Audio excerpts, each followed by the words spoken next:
વર્ષો જૂની દરગાહ રાતોરાત હટાવવામાં આવી છે। તો વરાછાના લંબે હનુમાન રોડ પર હતી વર્ષો જૂની દરગાહ અને તેને રાતોરાત હટાવવામાં આવી છે। 2 વર્ષમાં સુરત મનપા કમિશનરનું આ ત્રીજું હિંમતભર્યું પગલું,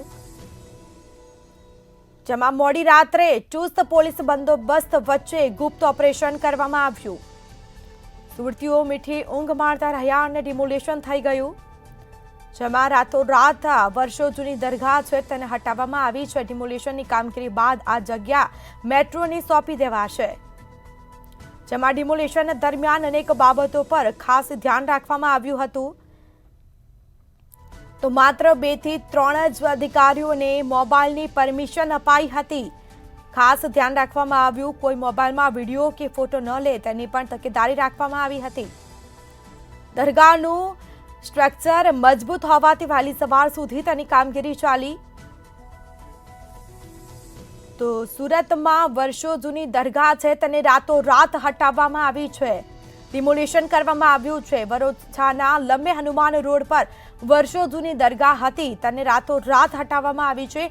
2 વર્ષમાં સુરત મનપા કમિશનરનું આ ત્રીજું હિંમતભર્યું પગલું, જેમાં મોડી રાત્રે ચુસ્ત બંદોબસ્ત સાથે આ ગુપ્ત ઓપરેશન હાથ ધરાયું।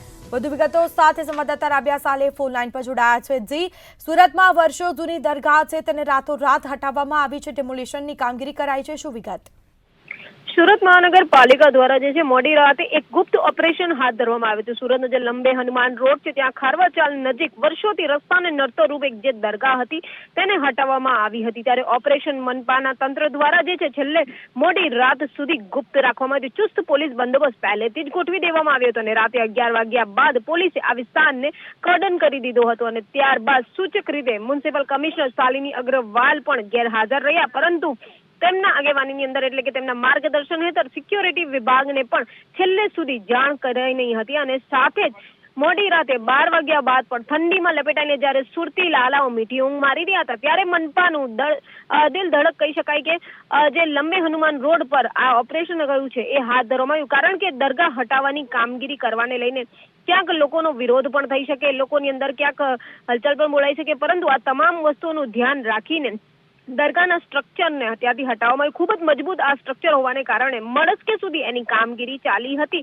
ત્યારે આ જગ્યા ખુલ્લી કરી મેટ્રોના અધિકારીઓને સોંપી પણ દેવામાં આવશે એવું સ્પષ્ટ કહેવામાં આવ્યું છે। ઓપરેશન ડિમોલિશન સાથે વર્ષોથી લંબે હનુમાન રોડ પર ટ્રાફિકને નડતરરૂપ વધુ એક કહી શકાય કે આ સ્થાન હટાવવામાં આવ્યું છે। ત્યારે ડિમોલિશન દરમિયાન મહત્વના જે અધિકારીઓ સિવાય કોઈને પણ મોબાઈલ ત્યાં રાખવાની મનાઈ ફરમાઈ દેવામાં આવી હતી, જેથી મોબાઈલમાં કોઈ વિડીયો શૂટ ના કરે અને કોઈને પણ આ સ્થાને ઠેસ ના પહોંચે। આ તમામ ધ્યાને રાખી ચુસ્ત તકેદારી સાથે આ ડિમોલિશન હાથ ધરવામાં આવ્યું। એવું કહી શકાય છે કે 2 વર્ષની અંદર સુરત મહાનગરપાલિકા દ્વારા પાલિકાના જે કમિશનર છે તેના દ્વારા આ રીતના ગુપ્ત ઓપરેશનો રાતોરાત હાથ ધરવામાં આવી રહ્યા છે અને નડતરરૂપ જે ટ્રાફિક છે એની સમસ્યાનો ઉકેલ લાવવામાં આવી રહ્યો છે। જી જી, આ જ્યારે ડિમોલિશનની કામગીરી કરવામાં આવી ત્યાં ખાસ કયા અધિકારીઓ હાજર હતા, કારણ કે દરગાહ હતી તે વર્ષો જૂની હતી, કોઈ અનિચ્છનીય બનાવ ન બને તે માટે કઈ તકેદારી રાખવામાં આવી? ખાસ કરીને તકેદારીના ભાગરૂપે જે એવા અધિકારીઓ પસંદ કરવામાં આવ્યા હતા જેનાથી એક અધિકારીથી બીજા અધિકારીને પણ ખબર ના પડે અને જ્યારે કોઈ ધાર્મિક સ્થાન હટાવવાનું હોય છે ત્યારે એક ધાર્મિક સ્થાન હટાવવાને લઈને કોઈ પણ ધર્મના લોકોની લાગણીને ઠેસ ના પહોંચે એનું ખાસ ધ્યાન જે છે સુરત મહાનગરપાલિકા કમિશનર દ્વારા કરવામાં આવતું હતું। સ્પષ્ટ કહી શકાય છે કે એવા અધિકારીઓને પસંદ કરવામાં આવ્યા હતા જે અધિકારીઓ માત્ર 2 થી 3 હતા, પરંતુ ચુસ્ત પોલીસ બંદોબસ્ત રાખવામાં આવ્યો હતો અને એવા જ 2 મોટા અધિકારીઓને પાસે મોબાઈલ રાખવાની મંજૂરી આપવામાં આવી હતી। અન્ય જે કર્મચારીઓ હોય છે, અન્ય જે ડિમોલિશન કરનારા હોય છે એમને પણ મોબાઈલની અંદર ફોટો વિડીયો લેવાની પણ સ્પષ્ટ મનાઈ ફરમાવવામાં આવી હતી। એવું ચર્ચાઈ રહ્યું છે સુરત ખાતે એક નારી સપ્પે ભારી, પરંતુ આ જે ટ્રાફિકને નડતરરૂપ સમસ્યા હતી એ કાયમી માટે હલ કરવા માટે આ ગુપ્ત ઓપરેશન સુરત મહાનગરપાલિકા કમિશનર દ્વારા હાથ ધરવામાં આવ્યું છે। વ્યવહારિક છે કે 16 મે 2023ના વેડ વરિયાવ રોડ ખાતેની દરગાહ હટાવવામાં આવી હતી।